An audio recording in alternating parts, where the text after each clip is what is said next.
Jadi apa yang dilakukan oleh Satria yang merupakan pecatan dari prajurit TNI Angkatan Laut ini tidak menggambarkan sama sekali patriotisme seluruh prajurit TNI Angkatan Laut.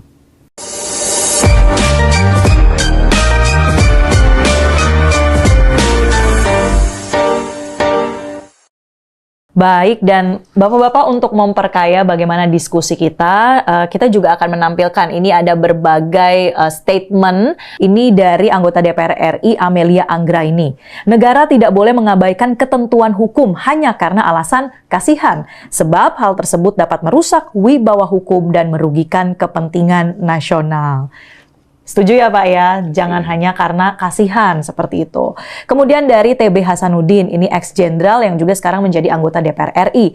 Apabila yang bersangkutan kehilangan status WNI-nya, maka bukan jadi kewajiban bagi pemerintah Indonesia untuk memberikan perlindungan.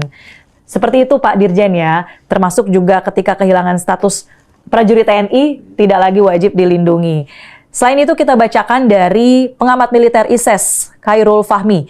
Jangan sampai muncul anggapan bahwa setelah berhenti dari dinas, entah karena pensiun ataupun dipecat, seorang prajurit bisa bebas berbuat sesukanya tanpa konsekuensi. Oke, jadi tetap menjaga wibawa seperti itu ya Pak ya, termasuk bagi yang memang pensiun. Nah, selain itu juga ada dari Direktur Pusat Studi ASEAN UGM, Profesor Dafri Agus Salim. Kalau kita menolak permohonan, bisa saja, tapi harus dilakukan dengan cara yang elegan. Dari sisi hukum boleh menolak, tapi dari sisi HAM lain lagi ceritanya. Ini dilema bagi kita. Nah, kita akan coba tanggapi begitu ya secara lebih komprehensif. Selain itu juga pernyataan atau tanggapan ini terkait dengan dari sisi hukum memang boleh menolak, tapi lain lagi kalau dari sisi HAM. Nah, Pak Dirjen, bagaimana kalau kemudian kita melihat dari sisi dia punya hak begitu untuk tetap dilindungi, mengingat mungkin historinya sebagai warga negara Indonesia, menanggapinya seperti apa, Pak?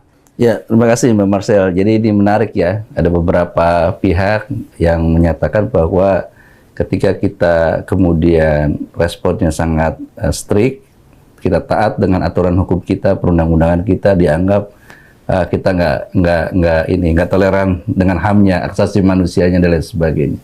Saya ingin sampaikan bahwa Undang-Undang Dasar 1945 kita, konstitusi kita itu sangat menjunjung tinggi hak asasi manusia. Bahkan ketentuan mengenai status kewarganegaraan itu diatur dalam dua pasal, 28D dan 28E. Seseorang berhak menentukan memilih statusnya, dan seseorang juga berhak dia untuk keluar dan tetap terus untuk berada di warga negara Indonesia atau negara lainnya gitu.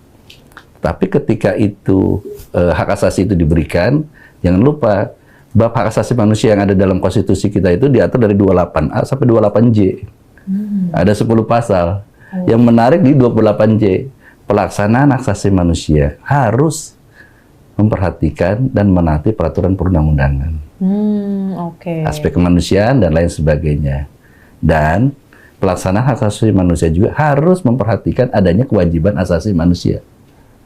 Jadi inilah yang mungkin perlu ingin saya sampaikan, bahwa konsep hak asasi manusia yang dianut di negara kita berhadapan dan berbarengan dengan kewajiban asasi manusia juga. Ketika si A ingin kita perhatikan hak asasi manusia, kita juga harus memperhatikan ratusan juta penduduk Indonesia yang punya juga hak asasinya.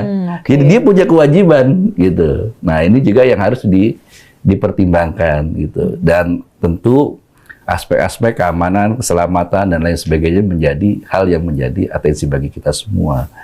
Ketika seseorang itu bergabung untuk menjadi pekerja di perusahaan asing, baik itu BUMN-nya negara asing atau enggak, kita tidak terlalu mempersoalkan. Tapi ketika dia gabung ke sebuah negara, dan jelas-jelas menjadi kombatan gitu ya, bahkan dia mengupload statusnya sedang di medan tempur, yang kita tahu sedang berhadapan-hadapan negara itu. Padahal politik luar negeri kita kan bebas aktif. Kita tidak memilih A, memilih B. Kita berada semua sahabat kita. Dalam konflik Rusia-Ukraina pun kita netral begitu. Betul, ya Pak? Dalam posisi seperti mendukung itu. Tidak mau perdamaian. seperti itu. Sehingga ketika seseorang itu masuk ke sana, dia sudah menentukan politiknya. Bayangkan, orang mau menjadi warga negara Indonesia saja harus bersumpah dengan ideologi kita, Pancasila dan konstitusi kita. Itu warga negara sipil mau masuk ke kita. Bahkan dalam teknis lainnya mereka harus nulis dalam bahasa Indonesia segala macam. Itu aturan teknisnya. Itu warga sipil. Bayangkan ketika dia pulang dari kombatan terus teriak-teriak di lapangan, saya mau balik dong, gitu. Kan gitu. Bayangkan mau masuknya aja itu screening yang sangat ketat, apalagi tiba-tiba kalau kemudian kami mau diselesaikan bergabung lagi dengan teman-teman TNI, nanti dulu. TNI punya Sabta Marga segala macam. Ini nggak sembarangan ini bukan lagi, ya mungkin ada aspek tadi ekonominya, dia kepentingan, tapi kan ketika dia sudah berada di medan tempur, banyak paham dan lain sebagainya harus dia taati. Dan ketika dia jadi kombatan kan dia bilang, saya tidak tahu dan tidak sadar, dia serahkan kontrak dan segala macam. Masa dia nggak dikasih tahu sih? Pasti dia kan tahu, sadar menandatangani itu. Dan ketika kontrak itu berarti dia harus menahani dari sebuah aturan teknis dinas militer asing, dan pasti ada ideologi di situ yang ditanamkan. Karena dia harus membela itu. Dan ketika dia mau comeback lagi ke kita punya ideologi sendiri. Ideologi kita Pancasila dan konstitusi kita Undang-Undang 45 yang sangat kita jaga dan kita junjung tinggi. Iya, dan melaksanakan HAM itu juga dengan memperhatikan hak asasi lainnya. Itu yang taat ingin pada menjadi catatan hukum. saya. HAM itu nggak bisa sembarangan dikatakan HAM, tapi harus tetap ikut dengan aturan perundang-undangan kita dan ideologi kita. Ya, walaupun kasus ini tadi Pak Tunggul katakan ini menjadi suatu kasus yang unik atau baru terjadi di Indonesia, tapi sebetulnya ini bukan hanya terjadi di Indonesia, Bapak-bapak, karena ya mungkin yang serupa begitu ya pernah terjadi terhadap seorang mantan anggota kepolisian di Brazil. Ia namanya adalah Rafael Luz Vargi, bergabung menjadi tentara bayaran di Prancis, pemirsa. Kemudian ia bergabung juga dengan milisi separatis pro-Rusia dan kemudian terlibat dalam konflik Donbas Ukraina antara Rusia dan Ukraina. Tapi kemudian hasilnya atau akhirnya ia dihukum oleh Ukraina, ditetapkan sebagai anggota teroris, dipenjara dan juga, nah ini yang menarik, dikembalikan ke Brazil tapi kemudian dihukum karena kepemilikan amunisi. Nah ini salah satu contoh, mungkin kedepannya bisa menjadi studi kasus juga begitu ya Bapak-bapak. Tapi kalau kita melihat ternyata ini satu ya bisa dikatakan ancaman begitu ya bagi terutama dalam konteks militer. Nah, pesan dari Pak Tunggul menanggapi ada ini bukan suatu kasus yang unik, bukan hanya di Indonesia tapi di luar juga terjadi, bagaimana Pak? Ya, pada saat terjadi perang ya yang melibatkan katakan dua negara, maka di situ akan berlaku yang disebut dengan hukum humaniter atau hukum perang. Yang diberlakukan kepada siapa? Yaitu kepada militer reguler suatu negara. Militer reguler suatu negara. Kalau di dalam kasusnya Rusia dan Ukraina ya, yang tercatat sebagai pasukan regulernya Rusia itu tentara resmi dari Rusia. Begitu juga dari sebaliknya. Apabila ada tadi yang dari Mbak Marsha sebutkan orang Brasil yang bergabung ke dalam suatu milisi yang pro-Rusia, maka dia sebenarnya kemungkinan besar tidak tercatat sebagai pasukan regulernya Rusia. Sehingga pada saat tertangkap oleh Ukraina, maka baginya tidak diberlakukan hukum humaniter, tapi diberlakukan hukum dalam negara tersebut, yaitu Ukraina, dianggap sebagai penjahat biasa. Maka diberlakukan di penjara dan lain sebagainya.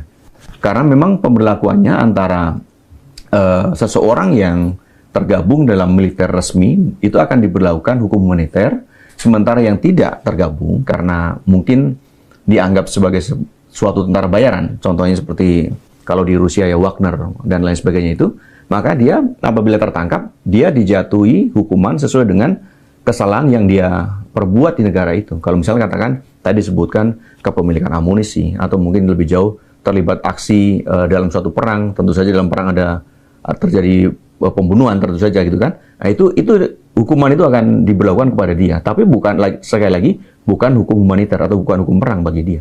Yang mana itu lebih berat begitu Pak? Iya, betul. Karena dia tidak mewakili negara sebenarnya. Oke. Kira-kira apa yang ingin disampaikan oleh baik Pak Dirjen atau Pak Kadis Penal secara spesifik kepada Satria Arta Kumbara? Silakan dari Pak Dirjen Ahu terlebih dahulu. Terima kasih Mbak Marcel. Jadi ini salah satu hal pelajaran bagi kita semua ya, baik sebagai warga negara, baik pemerintah, juga teman-teman dari prajurit TNI gitu ya. Kita ini ya tentu harus mensyukuri apapun yang ada di negara kita, yang kita dapatkan dari sini kan gitu. Ya saya dengar dari teman-teman yang menekuni anggaran juga, sesungguhnya ya kesejahteraan TNI untuk saat ini juga sudah cukup, gitu ya. Dan juga jauh lebih baik dibandingkan kalau teman-teman prajurit yang lalu juga mengatakan demikian.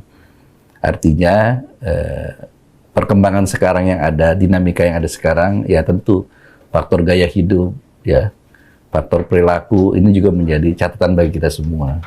Artinya baik TNI, non TNI, sipil dan lain sebagainya bisa saja terbawa arus karena globalisasi, gaya hedon dan lain sebagainya yang menyebabkan tadi kos bertambah, yang seharusnya cukup menjadi tidak cukup dan lain sebagainya.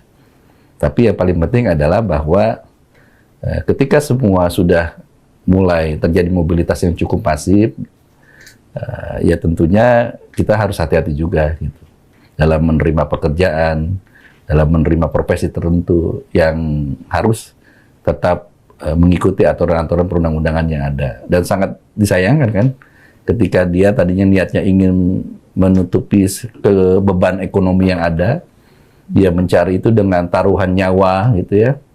Nah, itu yang apa menjadi pelajaran kita. Dan akhirnya sekarang dia menyesal bahwa ternyata salah satu penyesalan dia adalah mempersoalkan juga tentang pendapatan yang dia dapatkan tidak sebanding dengan taruhan nyawanya. Baik.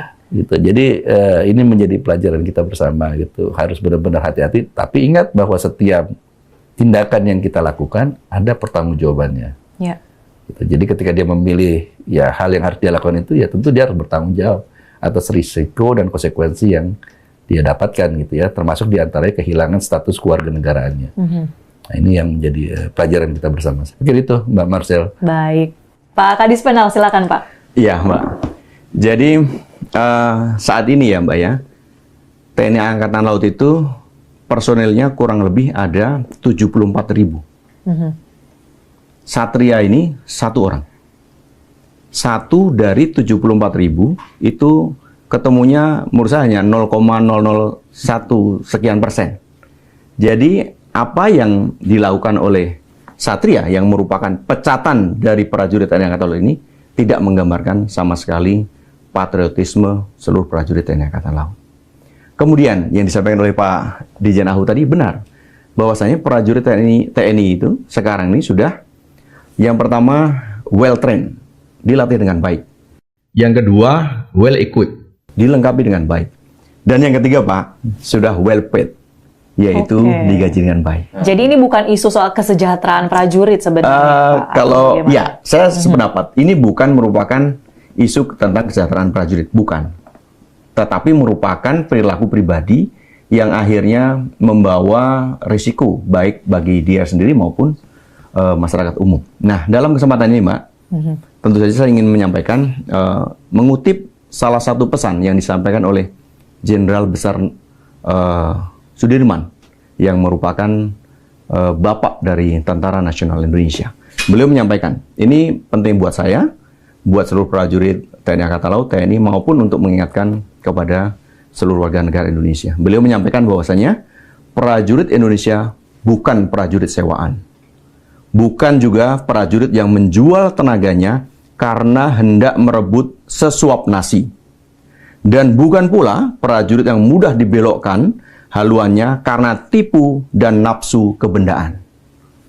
Tetapi merupakan prajurit Indonesia adalah dia yang masuk ke dalam tentara karena keinsafan jiwanya atas panggilan Ibu Pertiwi dengan setia membaktikan raga dan jiwanya bagi keluruhan bangsa dan negara. Gitu, Pak. Terima kasih. Wow, saya merinding loh Pak dengar pesan dari Jenderal Besar Sudirman ya yang dibacakan tadi, luar biasa Bapak. Nah, oke, sebelum kita menutup podcast kita, Bapak-bapak, kita akan membacakan nih ada polling di mana followers dari Kementerian Hukum ini netizen sudah memberikan tanggapan mereka. Kita buka ada 2 pertanyaan ya di media sosial. Ini yang pertama, pertanyaannya, menurut kamu apa motivasi seseorang seperti Satria ikut perang di luar negeri? Ini ada 4 pilihan dan yang paling banyak ternyata adalah karena desakan ekonomi. Oke, ada 58% nih Pak yang memang melihat motif ekonomi ini jadi yang terbesar. Dan kemudian juga yang mungkin cukup besar itu 17% eksistensi dan juga pembuktian diri, lalu idealisme dan panggilan nurani, dan ingin karir baru sebagai tentara bayaran. Tapi lagi-lagi sudah ditegaskan tadi ya bagaimana prinsip menjadi seorang prajurit. Oke. Kemudian pertanyaan yang kedua, kita lihat pertanyaannya, kalau kamu punya teman yang jadi relawan perang di luar negeri, kamu akan, nah yang paling banyak ini akan khawatir karena berbahaya dan bisa nggak jadi WNI lagi. Kurang lebih terbukti begitu ya Pak, dalam kasus ini tidak lagi menjadi warga negara Indonesia. Tapi yang keren itu, Gimana Pak? punya nyali yang 30%. Oh iya nih, ini yang menarik, yang 30% justru ya Pak, karena bangga. Karena ia punya nyali dan juga empati. Dan selain itu juga ada nih Pak yang udah punya kesadaran nih untuk melaporkan ke pihak yang berwenang. Oke, mulai tenang nih Pak Dirjen Ahu ya. Amin. Karena ada Tenang. 15% yang memberikan polling ini ingin melaporkan. Dan wah 4%-nya dukung diam-diam nih. Wah, ini mudah-mudahan setelah menonton podcast kita hari ini bisa lebih teredukasi begitu ya. Semoga bisa mencerahkan semua sobat Kementerian Hukum. Sekali lagi kami ucapkan terima kasih kepada Pak Kadis Penal Laksma Tunggul dan juga Bapak Dirjen Ahu Pak Widodo Sama-sama, sudah Bapak Marcel. bergabung bersama kami. Kita jumpa lagi di episode yang berikutnya. Bye.